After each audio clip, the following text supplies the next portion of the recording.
పార్టీలకి సంబంధించిన శ్రేణులు విపక్షాలు ఎవరి స్థాయిలో వాళ్ళు కాన్ఫిడెంట్ గా ఉన్నారు మేమంటే మేము అధికారం దక్కించుకుంటామని అయితే ఒక రకంగా వైసీపీ చేస్తున్న తతంగాలు గొడవలపై కొంత వాళ్ళు డిఫెన్స్ లో పడ్డారు ఇదంతా ముఖ్యమంత్రి గారు ఇచ్చిన స్టేట్మెంట్ కూడా మైండ్ గేమ్ లో భాగంగా అనేది ఒక వెర్షన్ వినిపిస్తుంటే టీడీపీ లేదా ఎన్డీఏ కూటమికి సంబంధించిన గెలుపును ఓర్చుకోలేక ఇదంతా జరుగుతోందని ఒక పక్క వినిపిస్తోంది రకరకాల విశ్లేషణలు రకరకాల అంశాలు మొత్తంగా రాష్ట్ర వ్యాప్తంగా కూడా ఇక కౌంటింగ్ టైం దగ్గర పడుతున్న కొద్దీ కూడా చాలా ఉత్కంఠగా అన్ని విషయాల్ని అన్ని అంశాలని చాలా జాగ్రత్తగా గమనిస్తున్నారు అయితే ఒక్క విషయం మనం గమనిస్తే స్ట్రాంగ్ రూమ్లో తీర్పు అనేది నిక్షిప్తం అయిపోయింది సో స్ట్రాంగ్ రూముల్లో అవి చాలా భద్రంగా ఉన్నాయి ఇంకొక పక్కన ఏజెంట్లు రెడీ అయిపోతున్నారు మరొక పక్కన ఎట్లా ఉంటుంది ఏమిటి అనేది అన్ని రకాలుగా భద్రతా సిబ్బంది బలగాలు సన్నద్ధమైపోతున్నారు పోస్టల్ బ్యాలెట్కి కౌంటింగ్కి సంబంధించిన టేబుల్ ఎలొకేషన్స్ ఇవన్నీ కూడా వేగంగా ఒకదాని తర్వాత ఒకటి చాలా ప్రక్రియ వేగవంతంగా జరుగుతోంది సరే ఇవన్నీ ఒక ఎత్తు అయితే ఈ 12 రోజులు ఇంకొక ఎత్తుగా చెప్పచ్చు ఎందుకంటే రాష్ట్రంలో జరుగుతున్న హింసాత్మక ఘటనలు కానీ ఆ స్ట్రాంగ్ రూముల్లో నిక్షిప్తమైనటువంటి తీర్పు విషయంలో భద్రత విషయంలో కానీ జరుగుతున్న దాడులు కానీ ఘటనలు కానీ హింసాత్మక విషయాల్లో కానీ ఇవన్నీ ఇంకొక ఎత్తు అయితే రాష్ట్ర వ్యాప్తంగా మాత్రం అటు పల్నాడు తిరుపతి ప్రత్యేకించి చిత్తూరు జిల్లాల్లో అయితే రెడ్ అలర్టే కొనసాగుతోంది ఏ స్థాయిలో అక్కడ ఉన్నటువంటి హింసాత్మక ఘటనలు చూసామంటే రాష్ట్ర వ్యాప్తంగా కూడా ఒక రకంగా చెప్పాలంటే రెడ్ అలర్టే సో గుంటూరు జిల్లా తెనాల్లో కానీ లేకపోతే వివిధ ప్రాంతాల్లో ఏపీ వ్యాప్తంగా అనేక జిల్లాల్లో పోలీసులు అలర్ట్ అయ్యారు ఎందుకంటే ఇప్పటికే వాళ్ళకు ఒక సమాచారం వచ్చేసింది హింసాత్మక ఘటనలు కౌంటింగ్ రోజు జరిగే అవకాశం ఉంది సో ఇరు వర్గాల శ్రేణుల మధ్య బాహాబాహికి వెళ్లే అవకాశం ఉంది శాంతి భద్రతల సమస్య ఉంటుంది అలర్ట్ అవ్వండి అని ఇప్పటికే డీజీపీ హరీష్ గుప్తా చెప్పే నేపథ్యంలో ఇంటెలిజెన్స్ చెప్పే నేపథ్యంలో ఒక రకంగా బలగాలు పోలీసు అంతా కూడా శాంతి భద్రతల విషయంలో అలర్ట్ అయ్యారు సో రాష్ట్ర వ్యాప్తంగా కూడా విపరీతంగా ఇళ్ల తనిఖీలు కానీ సోదాలు కానీ చేస్తున్నారు జిల్లాలన్నీ కూడా జల్లెడ పడుతున్నారు ఎందుకంటే మొన్నటి జరిగినటువంటి హింసాత్మక ఘటనల నేపథ్యంలో కొంత పెట్రోల్ బాంబులు కానీ రాళ్ల బస్తాలు కానీ అన్ని గుర్తించడం జరిగింది సో వీటన్నిటి విషయంలో కొంత అలర్ట్గా ఉన్నారు 3 రోజుల్లో మనం గమనిస్తే 301 ప్రాంతాల్లో ఇప్పటికే జల్లెడ పట్టేశారు తనిఖీలు ఇంకా ముమ్మరంగా కొనసాగుతున్నాయి సో ఇవన్నీ ఒక ఎత్తు మరొక పక్కన ఏదైతే పిన్నెల్లి రామకృష్ణారెడ్డి ఈవీఎం ధ్వంసం ఘటనకి సంబంధించిన సీసీ ఫుటేజ్ బయటపడటం అది వైరల్గా మారటం ఎలక్షన్ కమిషన్ సీరియస్ అవ్వడం ఆయన్ని అరెస్ట్ చేసేందుకు రంగం సిద్ధం కావడం అనేది కూడా అసలు వైసీపీ ఏ స్థాయిలో గెలుపు కోసం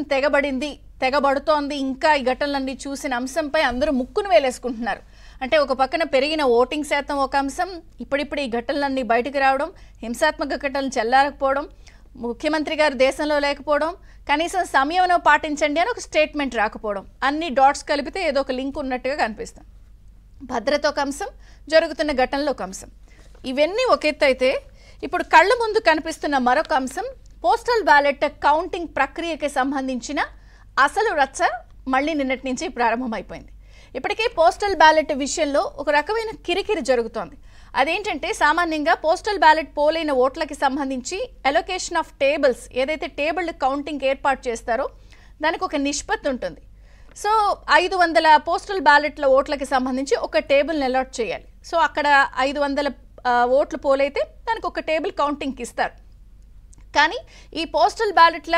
టేబుల్ ఎలొకేషన్ విషయంలో అంటే కేటాయింపుల విషయంలో కూడా ఇప్పుడు రచ్చరచ్చగా మారింది చెప్పాలంటే గత ఎన్నికలతో పోలిస్తే 3.5 రెట్లు ఎక్కువ పోస్టల్ బ్యాలెట్స్ ఈసారి పోలయ్యాయి ఆ పోలింగ్ టైంలో కూడా మనం చాలా కిరికిరి చూసాం వాళ్ళ పేర్లు జాబితాలో లేకపోవడం సరే స్టాంపింగ్ సరిగా లేకపోవడం స్టాంప్ వేసిన సీలింగ్ సరిగా లేకపోవడం లేదా ఫామ్ 12 సబ్మిట్ చేసినప్పుడు ఏదో ఒక రచ్చ గొడవ చేయడం అవన్నీ చూసాం అయినా కూడా గతంతో పోలిస్తే గత ఎన్నికల్లో 1,19,000 పోలైతే ఈసారి దాదాపుగా 4,65,000 పోస్టల్ బ్యాలెట్లు పోలయ్యాయి అంటే ఎంత కసిగా పోస్టల్ బ్యాలెట్లు గుద్దారు అన్నదానికి అనేక కారణాలు ఉన్నాయి టైంకి జీతాలు ఇవ్వకపోవడం సిపిఎస్ రద్దు విషయంలో నానా హంగామా వాళ్ళని పెట్టిన తిప్పలు కారణం ఏదైనా కూడా చాలా కసిగా వాళ్ళు ప్రభుత్వానికి వ్యతిరేకంగా ఓటు వేశారు అన్న విశ్లేషణ వినిపిస్తున్న నేపథ్యంలో ఇప్పుడు ఒక పక్కన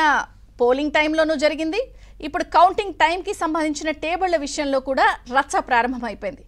ఒక ఎన్టీఆర్ జిల్లాలోనే మనం తీసుకుంటే దాదాపుగా అక్కడ 17,600 పైచిలకు ఓట్లు పోలయ్యాయి. అంటే సుమారుగా 35 టేబుళ్లు వెయ్యాలి, కానీ 13 టేబుళ్లే కేటాయించారు. సో ఇది కూడా రచ్చ బిగినవుతుంది. అంటే దీంట్లో కూడా ఏదైనా కుట్ర కోణం ఉందా? ఒకటి లెక్కింపు ప్రక్రియ ఆలస్యం చేస్తూ మరొక పక్కన ఓట్లు చెల్లలేదు అని చూపించే ప్రక్రియ కూడా వెనకాల జరుగుతోందని విపక్షాల ఆరోపణ ప్రారంభం చేశాయి. ఇదంతా ఒక ఎత్తు అయితే, ఈ పోస్టల్ బ్యాలెట్కి సంబంధించిన కిరికిరి రచ్చ టేబుల్ అంశం ఒకటే కాదు, వివిధ జిల్లాల్లో స్ట్రాంగ్ రూముల దగ్గర వర్షపు నీళ్ళు వచ్చేయడం, కొన్ని స్ట్రాంగ్ రూముల దగ్గర ఈ పోస్టల్ బ్యాలెట్కి సంబంధించి ఓపెన్ అయిపోయి ఉండడం, విజయనగరంలో కూడా మనం చూసాం. తమకు తెలియకుండా స్ట్రాంగ్ రూమ్ని వైసీపీ ఎమ్మెల్యే అల్లుడి సమక్షంలో తెరిచారు, అసలు మాకు ఇంటిమేట్ చేయలేదని స్వయాన టీడీపీకి సంబంధించిన వాళ్ళంతా గొడవ చేసిన సందర్భం. మొత్తంగా కౌంటింగ్ దగ్గర పడే కొద్దీ రకరకాల హింసాత్మక ఘటనలు, ఈ అంశాలు ఒక ఎత్తు అయితే, ఇప్పుడు పోస్టల్ బ్యాలెట్ విషయంలో జరుగుతున్నటువంటి రచ్చ కిరికిరి ఎలా చూడాలి? కేవలం అధికార పార్టీ ఒక మేకపోతు గాంభీర్యాన్ని ప్రదర్శిస్తూ మాకు 150 వస్తాయి 160 వస్తాయి అని చెప్తుందంత మైండ్ గేమ్గా చూడాలా? మరి అంత కాన్ఫిడెంట్గా ఉంటే మరి ఈ తతంగాలు, ఈ గొడవలు ఎలా చూడాలి? ఎందుకు ఇంత రచ్చ అవుతుంది?